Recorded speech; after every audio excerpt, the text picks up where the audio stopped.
I know you have the first question, but can I steal the first question after Dr. Darden spoke? I have to ask Administrator Elwell, as a pilot and the regulator, do you think that maybe you can let that test go by if they let you do the test flight?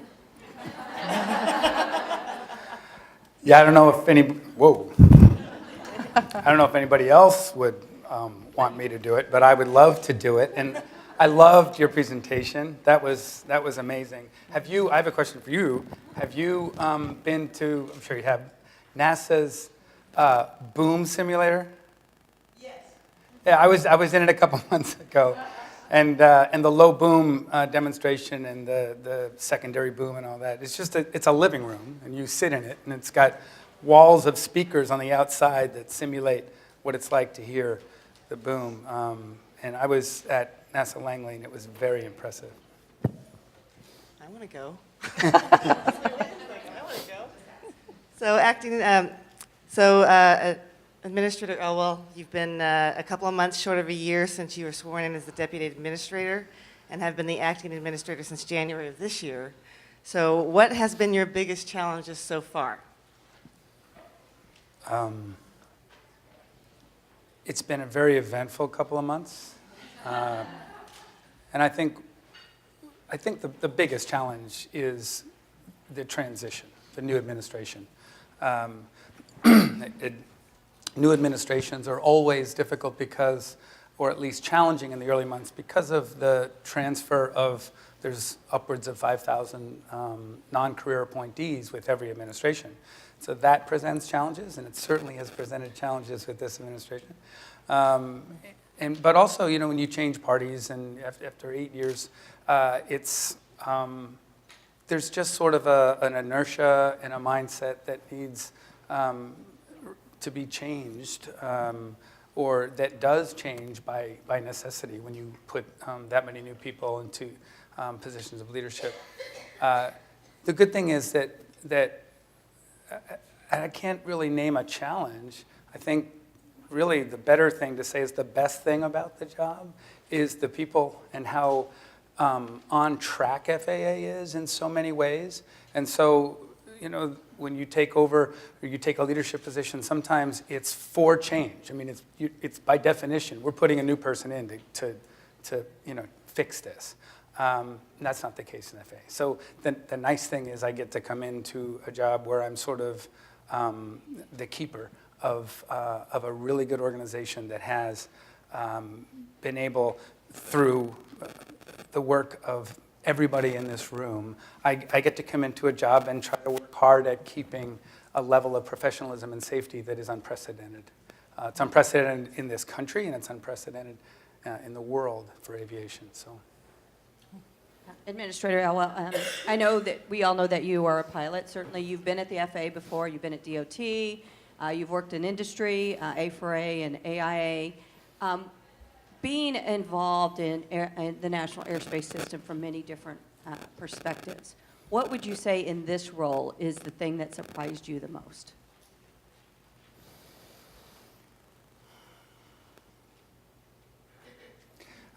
I don't know if anything surprised me. Again, I was here 10 years ago, as you mentioned, and what surprised me then was how hard-working the government employees were in FAA. I mean, I sort of swallowed the story before coming into government that, it's just bureaucrats are just, they're wasteful, they don't do anything, there's too much fat in government. And I was amazed when I came to FAA how hardworking and professional and creative the workforce was. So that was no surprise this time for me. I guess maybe the only surprise is, what's been going on with the FAA reauthorization, what has been going on. This new administration is laser focused on regulatory reform and allowing new entrants like reintroducing supersonic flight.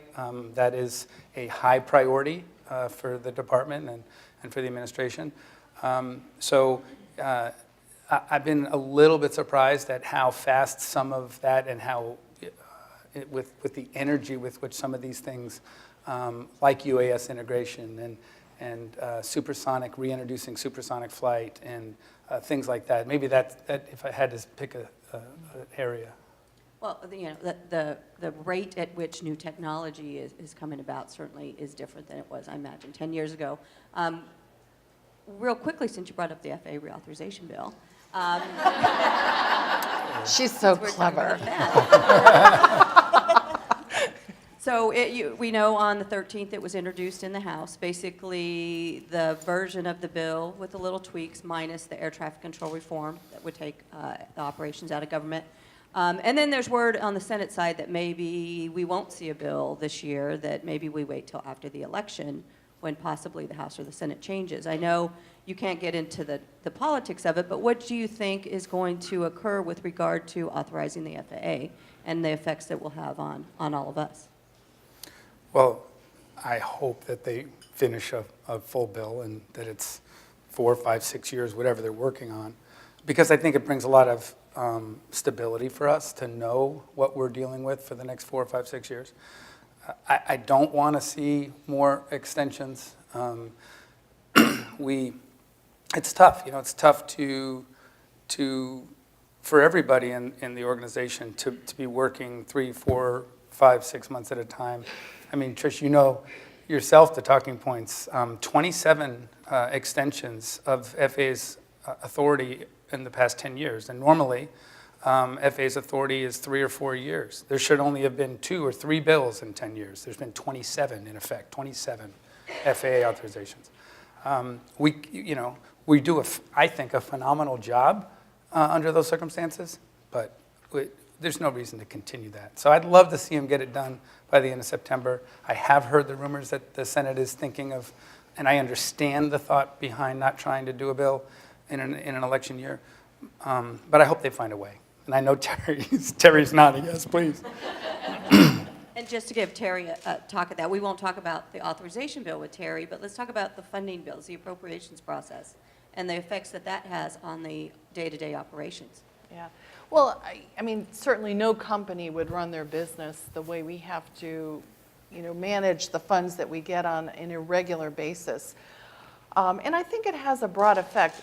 I think we've done extraordinarily well with what we've had to deal with.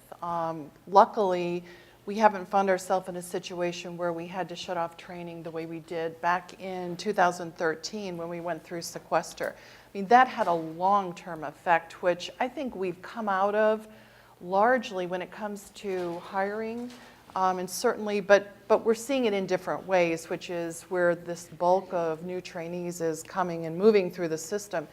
But I think about our programs as well. I mean, what happens is sometimes there's things called rescissions on top of the budgets we do get, which will probably be decreased at different points when we're going through this stop and go funding. And so little bits coming off of what we had planned for, a lot of times that translates to changes in requirements and programs. There's a lot of back and forth with our vendors, and it's just really not efficient. And I think in spite of all of that, we've done incredibly well, but it really just says we could do so much better. When it is predictable, to Dan's point, everybody knows what the vision is, and then you execute. You've got your plan in place, and you start marching on. And predictability is really important, I think, for the workforce. There's a lot of things that enter in on a day-to-day basis that, we get curves, but things like how we execute our budgets should be pretty standard. So I think we're doing pretty good with what we've got, but we all would like to see something that is much more certain. Yeah. So I'm going to read my questions so I don't goof it up. So efforts to collaborate with industry and embrace workforce engagement has occurred over the last several years. Do you see those efforts shifting? I don't see them shifting. Hopefully we'll just enhance that. I think that collaboration has improved in the past, certainly since I was at FAA last, and our goal is to make it better and deeper collaboration. Look, one of the themes of Secretary Chow's tenureship is that we don't know all the answers. The government does not always get it right or always have the right answers. So we have to have what I call regulatory humility. We have to be able to go to industry, all of us, when industry has better ideas and is a better source of solutions. We still have to be the regulator, and we still have to oversee the system. But collaborating with industry makes rulemaking more reasonable, or should I say more effective, if we go and talk to industry about what we need to do, what our problems are, and how is the best way to attack it. Yeah, and I would, kind of bringing it down and into the air traffic organization, certainly it'll be 26 years this summer that I've been in the agency, and for those of us that have been in for a while, we've seen these pendulum swings back and forth. And I think that we've worked really hard in the last 7 or so years to really get the collaboration in the workforce back on track with labor. Certainly PASS and NATCA are our largest labor partners, and we've worked really hard to establish many, many programs that really highlight to the workforce the benefits of working together, focuses on respect, which we'll do a shameless plug for the new video that Paul and I just did for the respect program that we're rolling out into the workforce. And this is something, I had always cringed. We didn't want to call it a program. When we think about collaborating, it's really got to be baked into the culture of the organization, how we do our work. And it comes down to a basic respect for each other as individuals and coworkers. And different people have different responsibilities and different positions. The union takes on a role that's different from the agency, but we have to respect each other. Well, let's.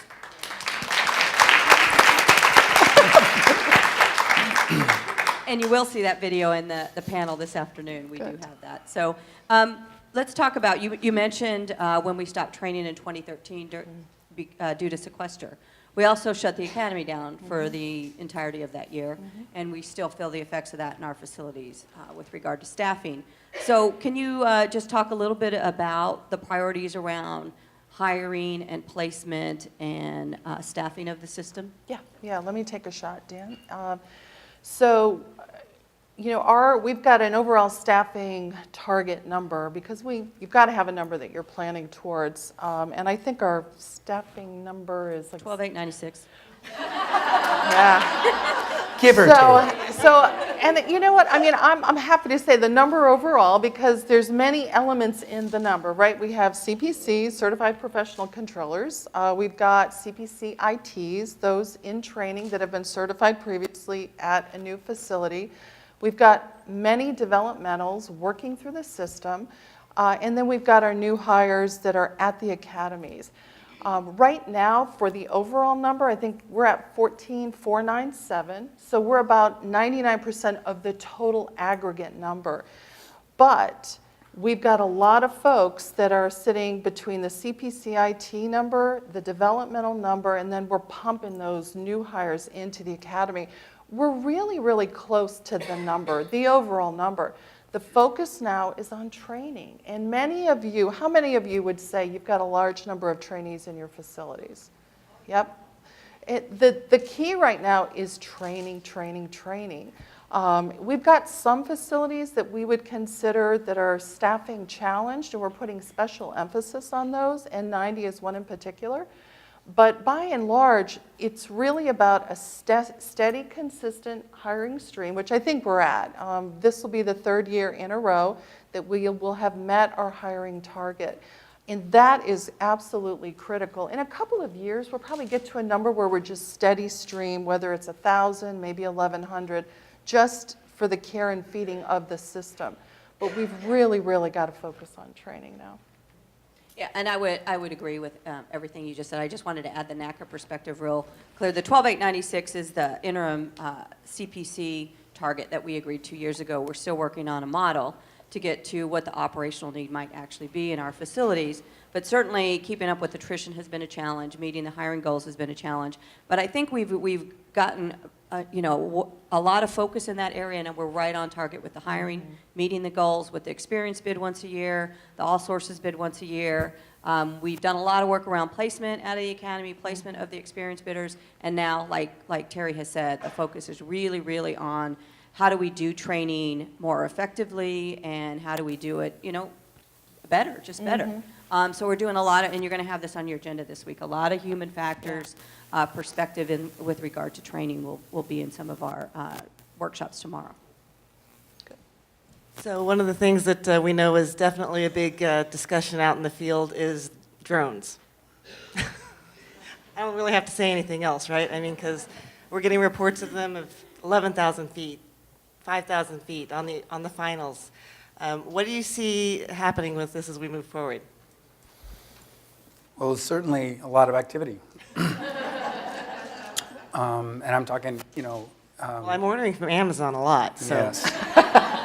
So I was talking earlier about collaboration, and I'm glad you touched on the collaboration we have inside FAA, and I was talking primarily about the collaboration we have with industry. And one of the examples of that is the Drone Advisory Committee, excuse me, the DAC.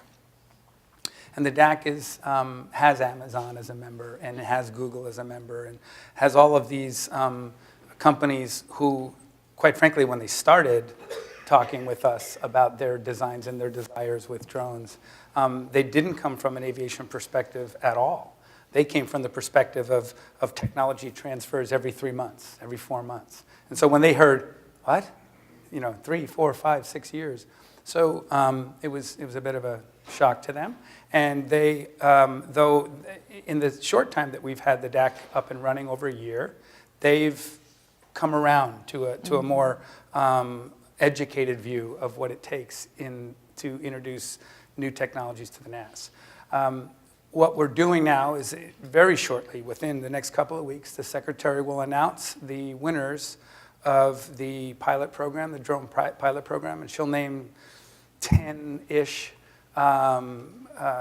community and industry collaborative programs for everything from urban blood delivery to mosquito spraying in Florida. These are the kinds of applications that have come up out of the 149 that we looked at. These are just some of the applicants, and they'll get started at the end of the year, toward the end of the year, and we'll get to look at how drones operate in the low airspace, small drones in the low airspace. And we'll also get an idea of what is appropriate for communities to control, right? So there's been this big argument, how much of drone activity needs to be moderated and regulated and overseen by the FAA, and how much can municipalities, cities, counties, how much can they control? So this pilot program will go a long way to helping us understand what's appropriate for localities, time, use, and manner restrictions. So I would expect within the next couple of years that we will see commercial operations of drones in the U.S. On a limited basis. But I think once the economic model proves the viability of this concept, it'll accelerate. But of course, we all know it's not going to accelerate at a pace that we can't ensure that we maintain at least the level of safety we have today, if not a higher level of safety. So. Yeah, you mentioned collaboration with industry a couple times, which is a really wonderful thing that you're going to continue moving in that direction. Can you talk a little bit about the Next Gen Advisory Committee, which is also a collaborative body around modernization of the air traffic control system? And that is a much more homogeneous group, right? The Next Gen Advisory Committee, everybody around the table, with the exception of maybe one or two representatives, everyone there knows well our process and has a long history with technological advancement in the NAS. So it's it's aviation people talking with aviation people. You've been to many NAC meetings. So what we're doing now with NextGen is we have the ADS-B mandate coming up. We are focusing on the Northeast Corridor, no small task there.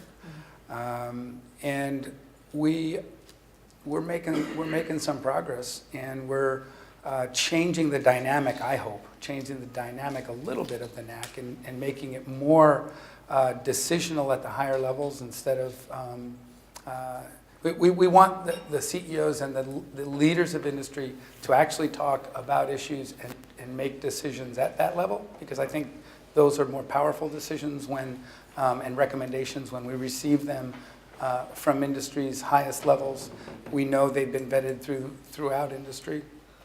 That doesn't diminish at all the work that we have happening with the subcommittees, because that's where all the real analysis and the real the data is processed.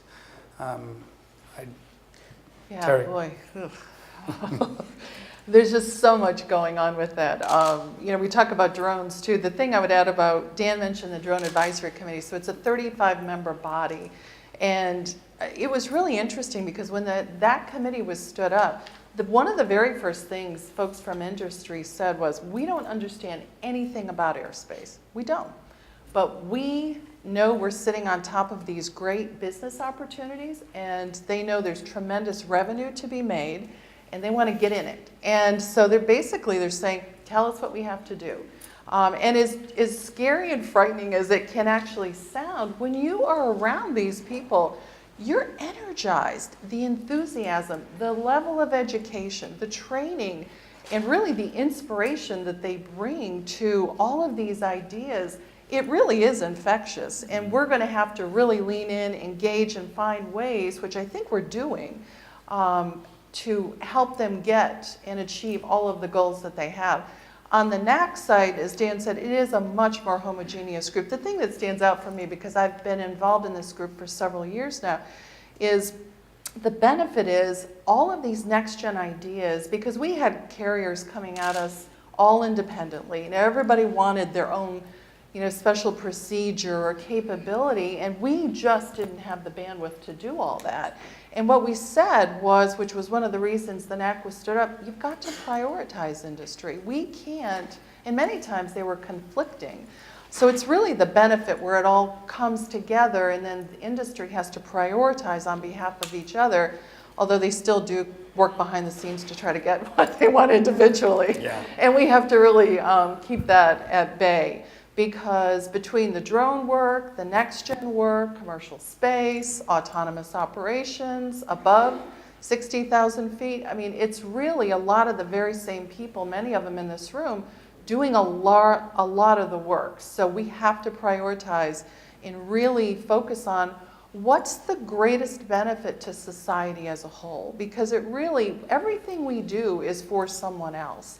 So I think this is the challenge, and we may be criticized at times for not going fast enough, but as Dan said, we have to ensure we can do it safely, and that does tend to take a little bit more time. But I think through these IPP projects that Dan mentioned, when the Secretary signs those off, they're going to be far leaning. They're ops over people, beyond visual line of sight, operations after dark, and we're going to give folks an opportunity to demonstrate working with them that they can do this in a safe manner. But it really is the cutting edge, and I think it's going to be pretty exciting in the future. Can I throw one more group at you since we're talking about the DAC, the NAC? Let's talk about the MAC, the Management Advisory Council. And there have been some changes to that group, and maybe some priorities are a little different, if you can kind of go into that a little bit. Sure. For those of you who don't know, the MAC, the Management Advisory Committee, was created in law, I don't know, the Vision 100 maybe, and it is a collection of 13 individuals with some standing members. Paul's on it, ACT is represented, the Deputy Secretary is on it, and the rest of the members, there's a representative from DOD, and then the rest are approved by the Secretary. And their job, as written in law, is to advise us on the management of FAA in every aspect of it.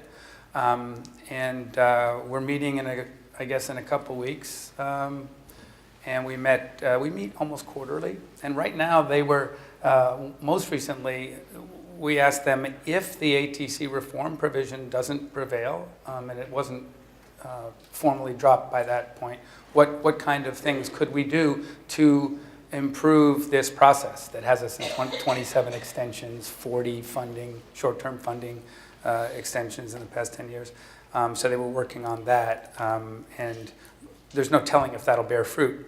But the manager's amendment was made public the other day on the House side, and if that prevails in this bill, if this bill conferences with the Senate and it prevails, then the MAC is no more.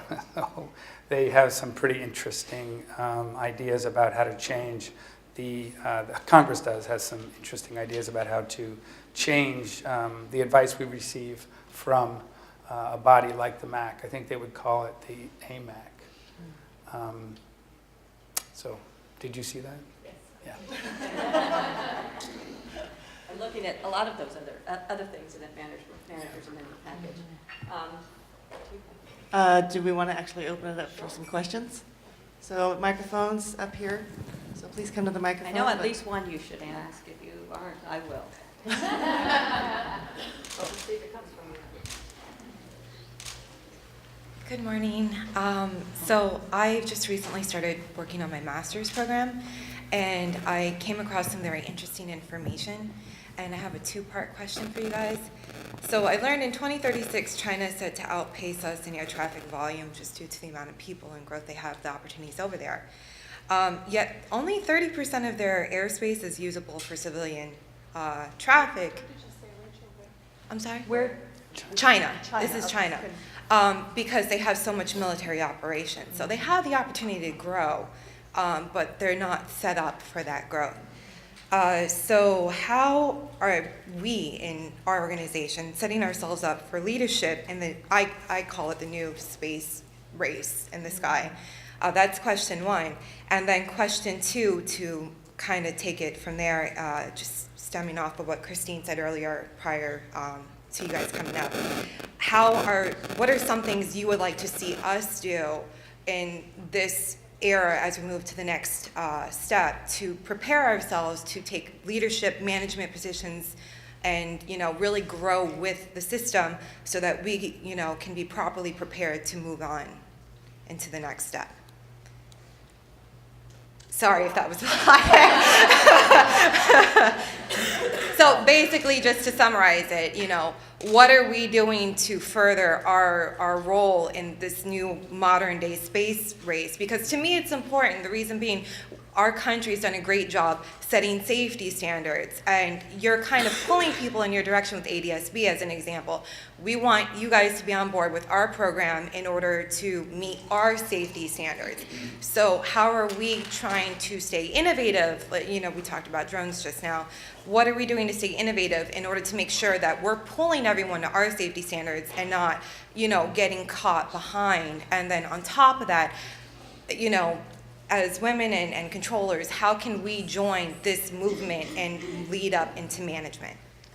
Well, I'll start. And Rachel, you started with airspace by 2036, but then you said space race, so I'm not sure which. Well, to me, in my perspective, it's a different kind of space race. Okay. It's the skies we're trying to take over. Okay. We're not trying to go to the moon anymore. That's already been done.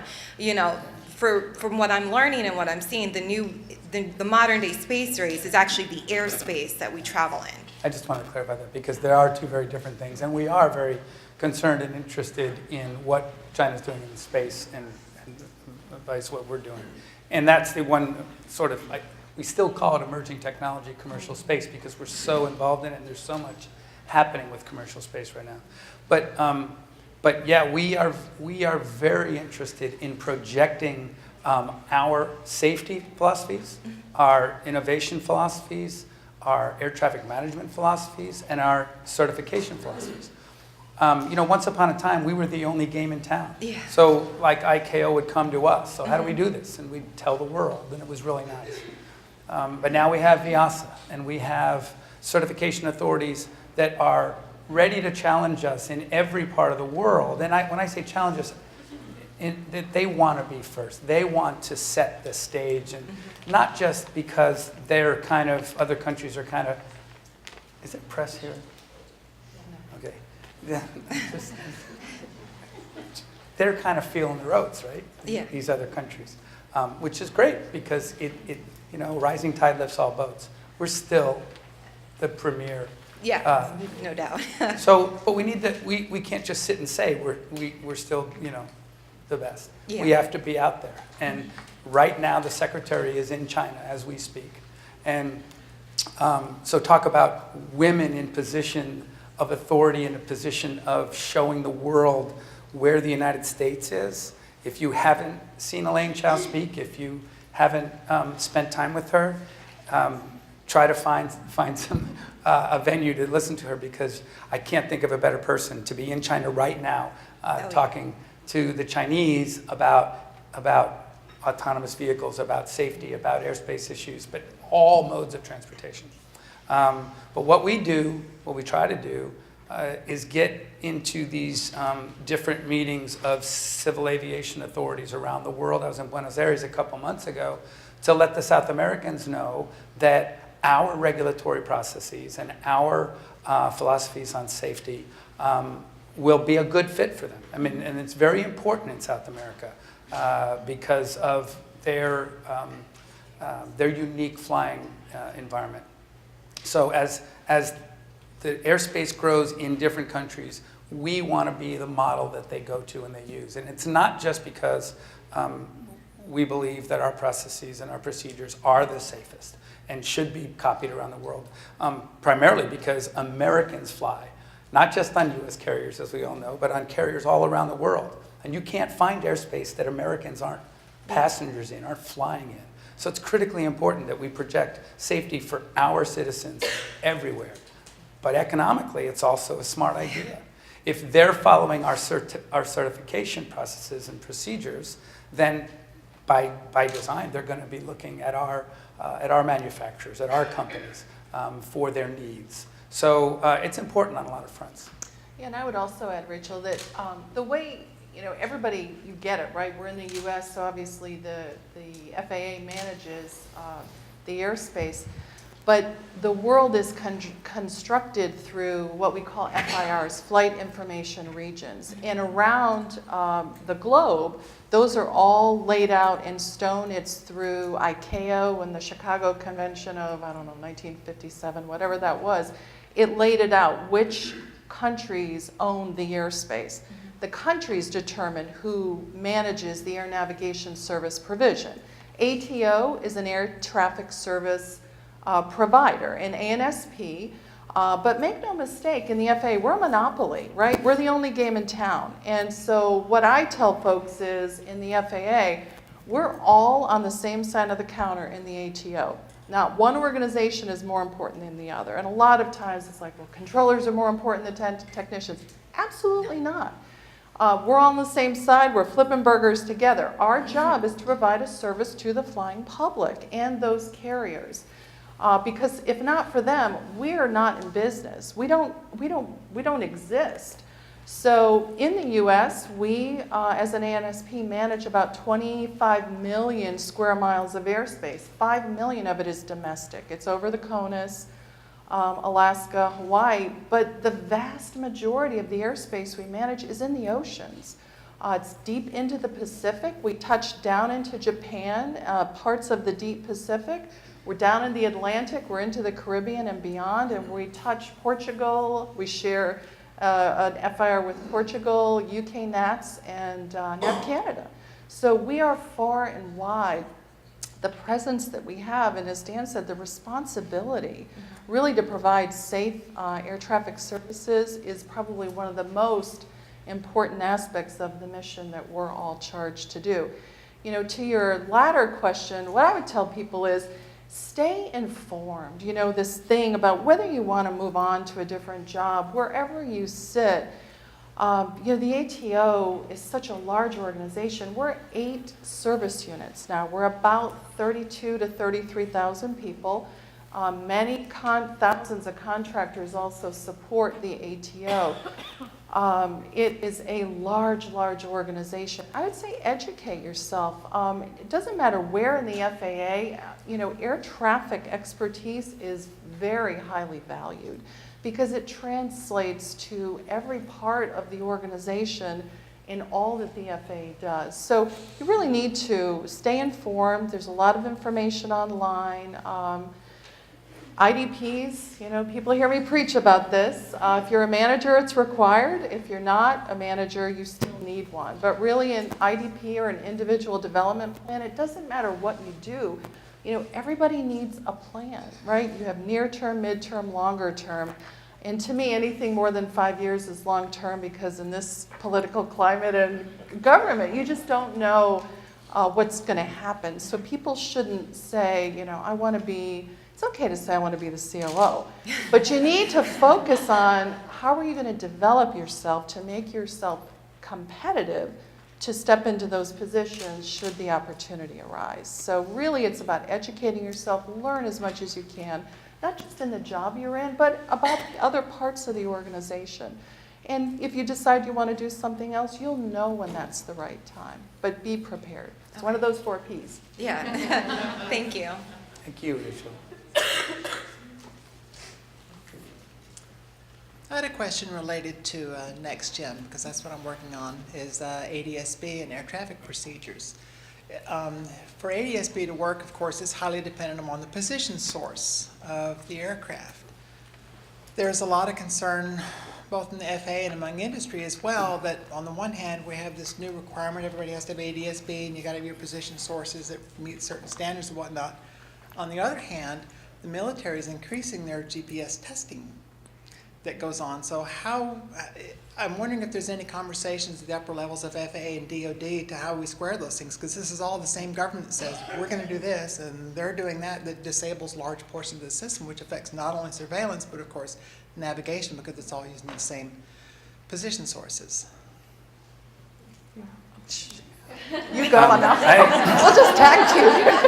Well, you're talking to a pilot, so you were talking a little too fast. And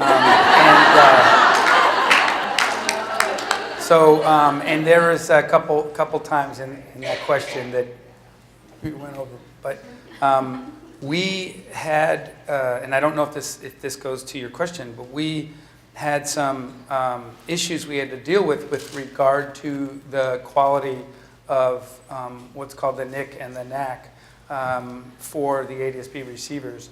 And we got together again, we collaborated with industry, and we had some real frank discussions, and we came up with a solution, sort of a 5-year solution. Yeah, the exception 1255, I'm very familiar with that, but this is looking even beyond that. So you're talking beyond it, after the 5-year, or Yeah, you're just talking just- now? And there is a lot of talk right now, especially between us and DOD, because the Air Force does not plan to equip all of their right, aircraft. some. Right. Some, and but that's- not all, and so that's an issue, but it isn't an issue to the GPS testing you're talking about. Correct. But what I would tell you about that on a day-to-day basis, so we have a group in our SysOps security that really do in large part just coordinate with DOD on a continual basis. The DOD, thank God we have, the DOD that we do. And they've got a different mission than we have. And theirs is about security for the country. So we respect the mission requirements they have, but there are times, and we get the calls on the weekend where, we're getting signals that are blocked. We work with them in a methodical fashion to try to allow them to test, by jamming and other things that they do out there. But sometimes it's too much. And we've had instances just lately where we've had to sit down and say, what are you really trying to accomplish here? And let's see if we can go at it a different way. So there are people that do this on a daily basis. And again, great respect for our DOD colleagues. And I think that they would say they get about 95% of what they ask for. But sometimes we just can't give them everything they want because it would have an impact on civil aviation. Of course. Yeah. Good, thank you. Yeah. Hi, good morning. I'm Diana from Minneapolis Center. I heard you were speaking earlier about the staffing levels and the number for controllers and developmentals and everything in between, but nothing was mentioned about supervisory staffing. What is the number that you're going for that, and when can we expect some relief in the supervisory ranks? Yeah, so Diane, I don't have the number that we have for soups, but I will tell you we're approving more soups now. So a couple of years ago, we worked in collaboration with NATCA and really clamped down on how we were moving people through the system. And we were metering based on the number of people coming in, the number of trainees we had in the system, and the number of controllers we had in the operation. And we really worked hard to not approve more supervisors than we could tolerate taking controllers out of the operation. And we're making tremendous progress. And so what I will tell you is, on average, we're approving more supervisor selections now than we were in the past. And I have every confidence that we're going to get those numbers to where they need to be as well. With mentioning the agreement that you have,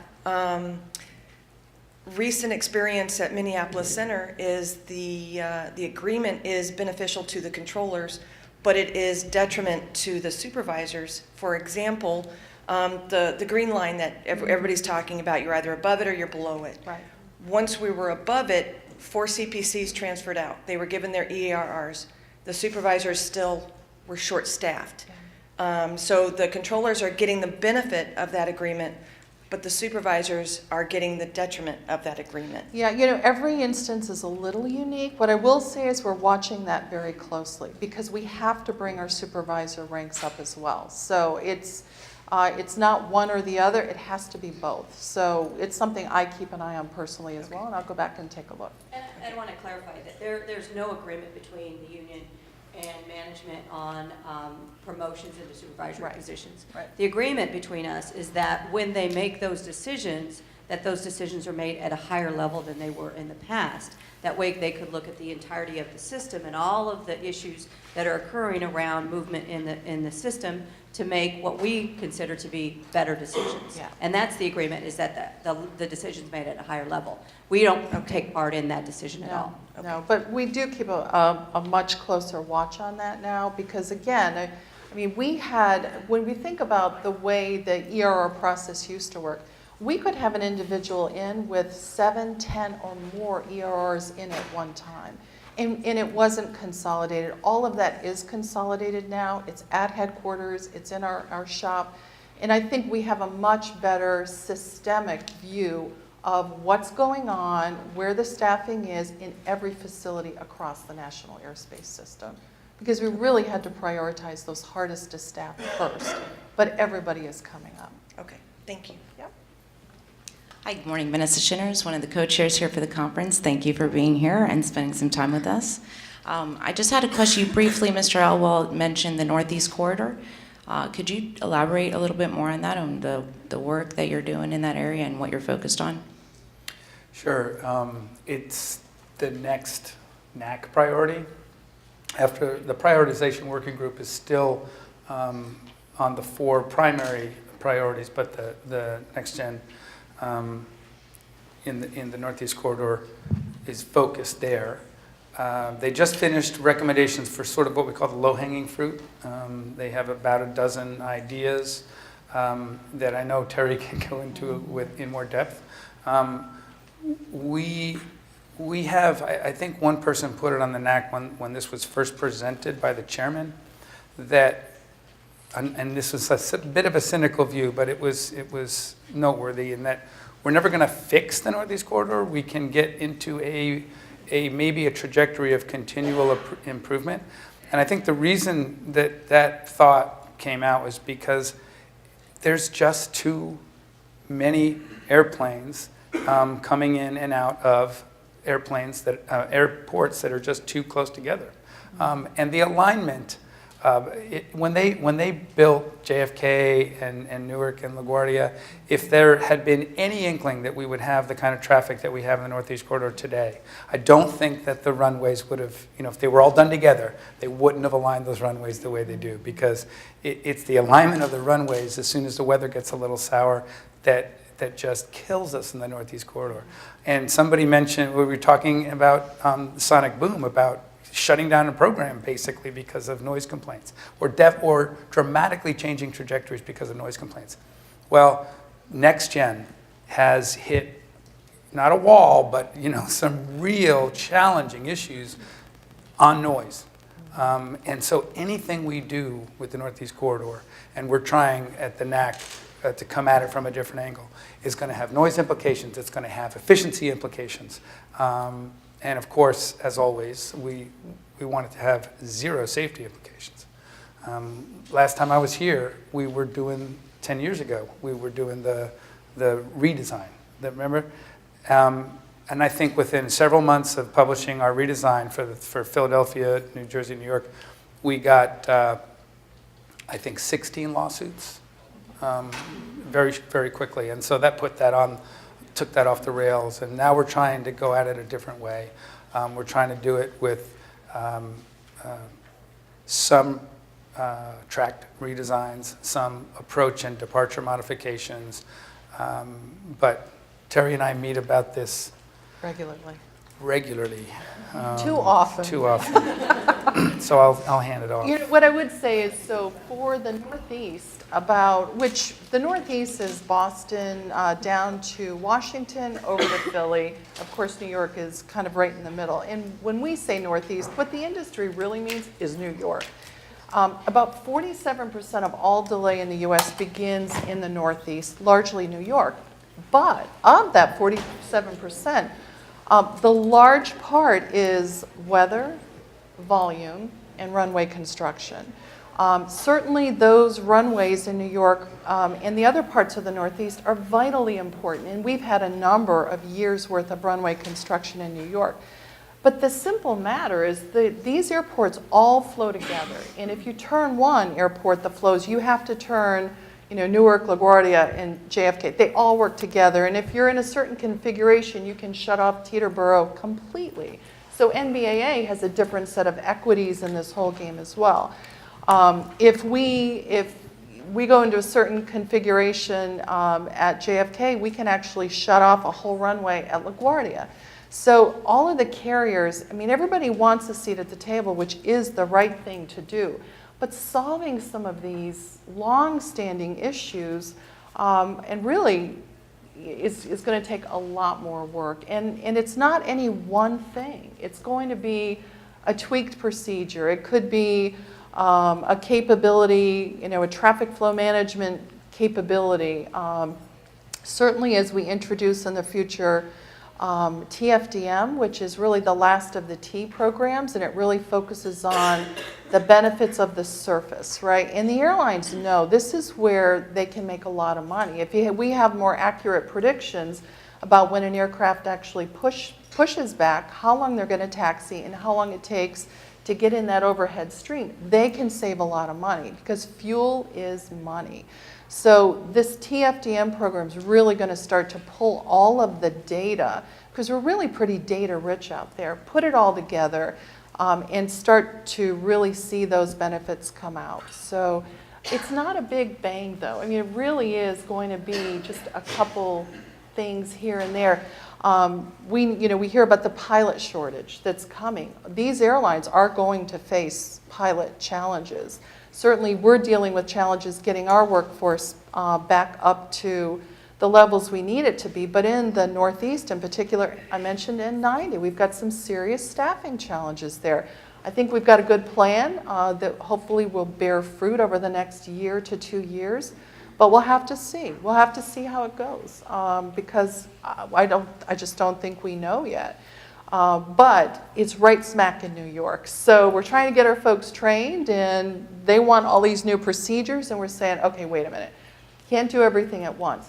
We will have to prioritize what we put in, how soon we can do it, and how much we do.